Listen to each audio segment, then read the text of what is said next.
Sveiki visi. Keletą savaičių nebuvau priėjęs prie savo Ryga 7 projekto, tai šį vėlų vakarą radau noro prieiti ir truputį papasakosiu jums. Atkeliavo kelios ieškomos dalis ir parodysiu, kokios būklės man pavyko jas nupirkti.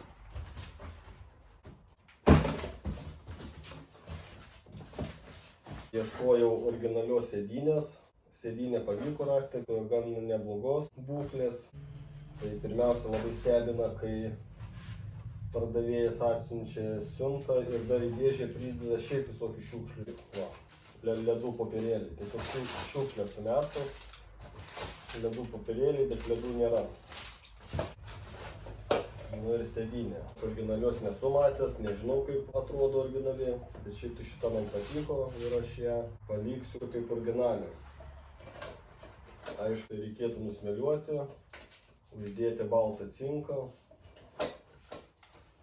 Spiruoklė veikia, tik toks niuansas, nesuprantu.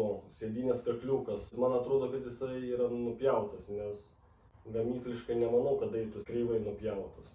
Nu tai vėl užkliūna, atrodo, pardavėjas sakė, kad viskas gerai, su sėdynė tvarkinga, o kai atkeliauja vėl tų niuansų yra. Nu, džiugina tas, kad nors sėdynės kakliukas atitinka rėmo skylės diametrą.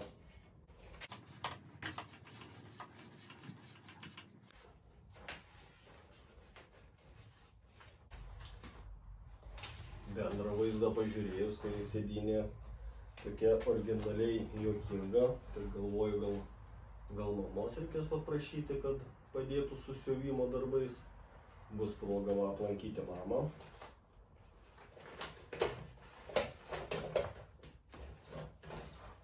Hop. Čia raktukų įsidėti, atsuktuvą, 10 raktuką. Pasirodo, varžtas nelenda, užplakta skylė.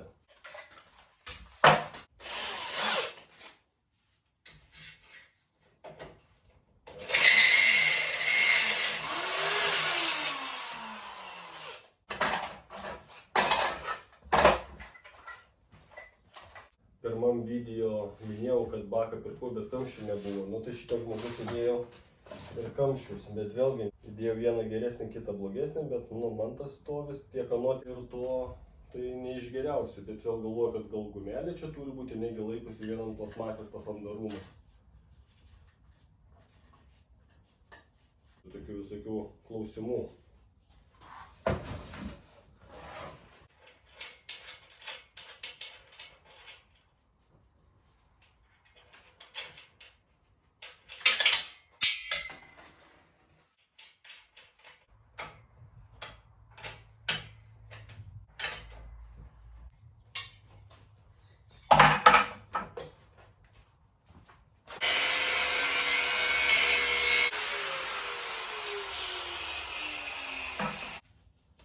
Na ir man toks vaizdas žiūrint, kad sėdynė lyginant su vairu, tai kažkaip norėtus, kad vairas aukščiau būtų, kad važiuot kaip su Harley Davidsonu.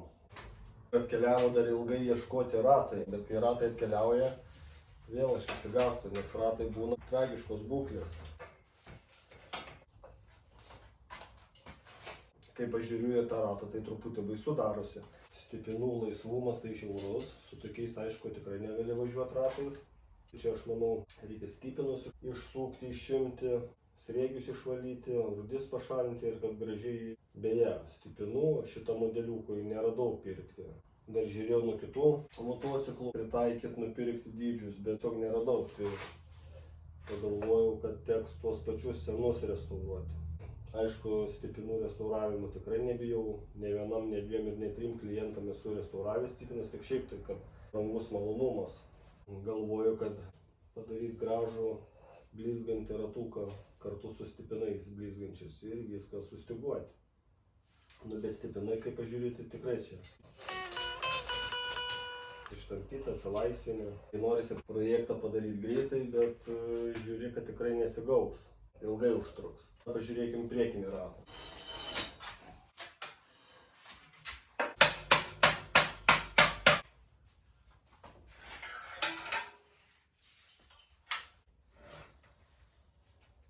Priekinis ratas tai dar padoriai atrodo, stipinai tempti, tai važiuoti gal ir būtų galima. Bet pageras būna, kaip ir tik tai ratlankį, tau dar padangą įdeda, blogą padangą. Šį kartą detalių gavau pirkti ir atsisinčiau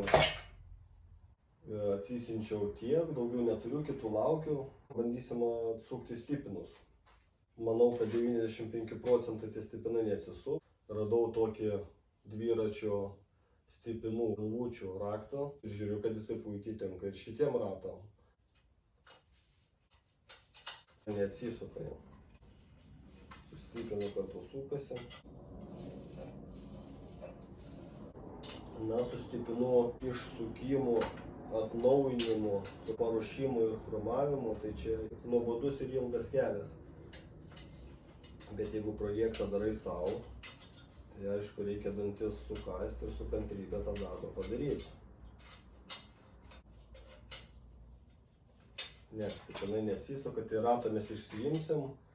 Manau, stipino galvutę lengvai kaitinsim, užpilsim vandens. Temperatūrų skirtumai suvaikščios, turėtų atsisukti. Rato stipinams atsukti mums padės dujinis metalo virinimui ar litavimui skirtas degiklis. Tai pakaitinę lengvai stipino galvutę, greitai ataušiname vandeniu. Toks greitas temperatūrų skirtumas mums leidžia atlaisvinti stipinus. Pagalvojau, kad protingi žmonės darbams naudoja stalus. Tai yra, kad išvengti nugaros ir kelių skausmų, viskas susideda ant stalo. Ir toliau tęsiu rato ardymo darbus. Iš rato stebulės ištraukiami stipinai ir stipinai bus ruošiami smėliavimui ir cinkavimui.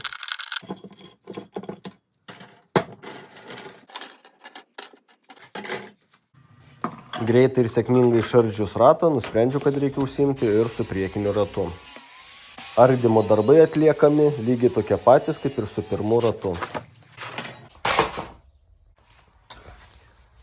Numetu ir pamatau. Nu, čia geras, dar sugebėtų taip sumontuoti. Padanga padangoj. Tokio bajerio nesu matęs dar. Vau. Vizualiai įvertinam rato žiedo būklę, ar neturi įtrūkimų, ar šiaip kažkokių griežtų defektų.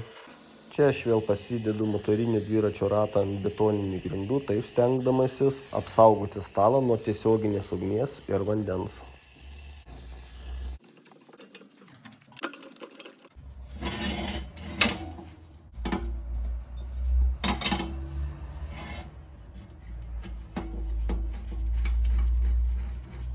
Arba prisiminiau, būna paskambina žmogus, dėdė, man reikia ratą sustipinuoti. Nu, tai kaip ir jokių problemų, bet kai pasako, kad ratas yra supuvęs, surūdysiu stipinais ir tie stipinai laisvai nesisuka.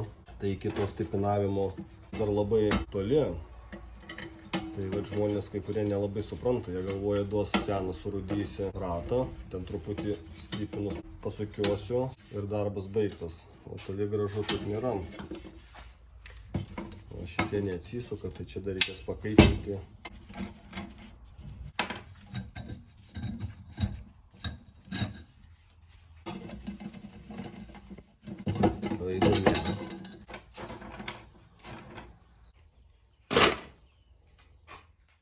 Toliau darbas su ratų steblį ir padaryti ją kuo gražesnę. Pirmiausia išpresuosim guolius, o vėliau nupoliruosim steblį. O čia matome darbo rezultatą, kai žmogus išpresuodamas guolius nesuprato, kokia yra darbo eiliškumo tvarka. Paspaudus 10 tonų jėgos, guoliai stovėjo vietoje ir niekaip nesupratau, kodėl jie neveda iš vietos. Ir tik pakėlus iki 15 tonų, stebulė tiesiog sprogo akyse. Kartais pats stebiuosi savim, kaip moku nustebinti save, o išėmimo guolių procesas pasirodo labai paprastas. Tiesiog reikėjo paprasto suktuvo ir minimaliai panaudoti jėgos. Šiek tiek sunkiau su stabdžių pusėje esančių guolių.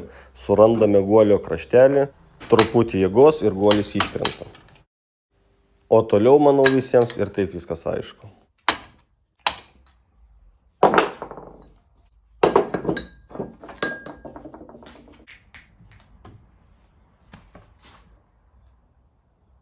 O čia tiesiog atliksiu lengvą stebulės poliravimą ir pažiūrėsim, kaip atrodys rezultatas.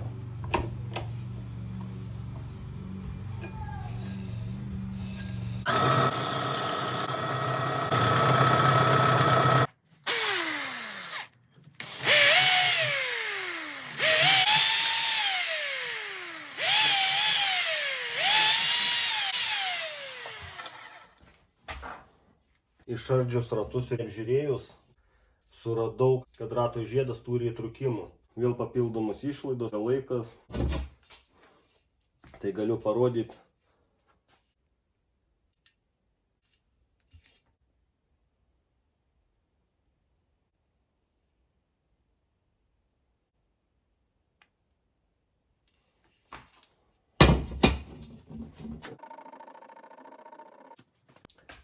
Atsibodo tie visi vyrinimai, litavimai, tiesinimai. Paieškosiu, pažiūrėsiu skelbimuose, gal pavyks rasti, nupirkti geresnės būklės. Ir aišku, turėsiu 2 ratams papildomai stipinų.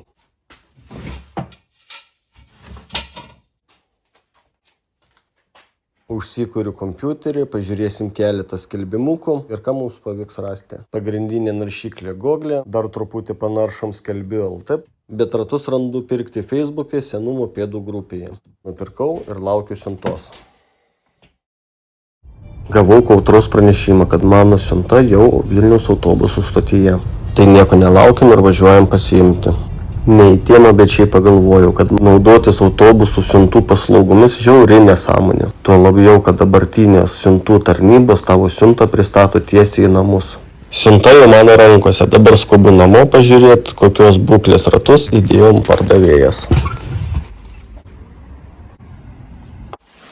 Išpakuojam siuntą, randam motorinio dviračio ratus, tokių, kokių man reikia, o tai jau labai geras ženklas. Ratai ganėtinai gero stovi, tik vieno rato stipinai daugiau pagavę korozijos, bet tiek jau turint ratų ir tiek stipinų mes tikrai surinksim 2 ratam reikiamą stipinų komplekto. Pažiūrim, ar ratlankis neturi įlenkimo, o kaipgi jis neturi, aišku, turi. Dantis sukandam ir pradedam ardymo darbus. Štai ir prasideda, guoliai nepaleidžia ašelės, bet mes tuoj vėl sugalvosim, ką čia daryti. Pakaitinsim, pripurkės duodam su savo garielka, šiek tiek karščio, šiek tiek vandenuko ir guoliai turėtų paleisti mūsų ašį. Guoliai gavo lengvo šoko ir mūsų ašis turėtų išlėkti iš guolių kaip bitė. Štai taip. Kaip ir pirmiems ratams, taip ir šitiems. Atliekam kaitinimą ir aušinimą ir tai mums leidžia lengvai atsukti stipinus. Pažiūrim, kaip mums gavosi. Opa, prašau. Kaip ir sakiau, stipinų pasiruošėm su kaupu. Ieškant pirkti motorinių dviračio ratų, labai nustebau, kad pasirinkimo visiškai nebuvo. Džiaugiuosi radęs nupirkti šiek tiek geresnio stovio ir esamus efektus pats taisau savo jėgomis. Bet kai pagalvoju, juk ratai tai 70 metų gamybos, jie tiesiog privalo būti su defektais. O mes gyvenantys šiuolaikiniam moderniam pasauliui visą tai privalom ištaisyti. Jau pastebėjot, kad darbų eigoje tenka tiesinti akivaizdžiai matomas ratlankio deformacijas. Tai atlieku degiklių ir guminio plaktuko pagalba. O šiaip tai tiesą sakant jau ir pats maišausi. Tai deginu, tai kalu, tai plaktukas žiūrė guminis jau dega, tai dar žodį netokį pasakiau čia įrašant video. Žodžiu, kažkokiam nesąmonėm užsiėmu. Bet gaudas rezultatas man patinka. Štai ir šviesa matosi tunelio gale. Detalės paruoštos meliavimui ir baltam cinkavimui. Šiandien ilgiau nei įprastai užtrukę darbai leido pasimėgauti ilgiausią metų vasaros dieną ir gražių ramių vakarų. O kas liečia dėl ratų ardymo ir jų paruošimo naujam stipinavimui, tai iš tikrųjų labai pavargau. Video ne viską parodžiau, daug stipinų nusipjovė, daug jų ir neatsisukė, ne taip sklandžiai ėjusiai darbai. Apimdavo juodos mintis, ką aš čia veikiu ir ką man to reikia, juk yra daug lengvesnių ir paprastesnių darbų. Buvo tokių punktyrų, atrodė geriau viską mesti ir būtų ramu. Bet staiga prisiminė, kad čia ir yra mano laisvalaikis, kuris padeda pamiršti kasdieninius rūpesčius ir atsipalaiduoti. Tai taip ir mėgaujuosi savo darbu, o patirta praktika visada lieka neįkainojama, nes tik jos pagalba savo klientams galiu patarti ir padėti. Manau, užteks tų tuščių žodžių ir tiesiog pasimėgaukim gražių vakarų. Atsisveikindamas, kaip visada, palinkėsiu visiems gerų projektų.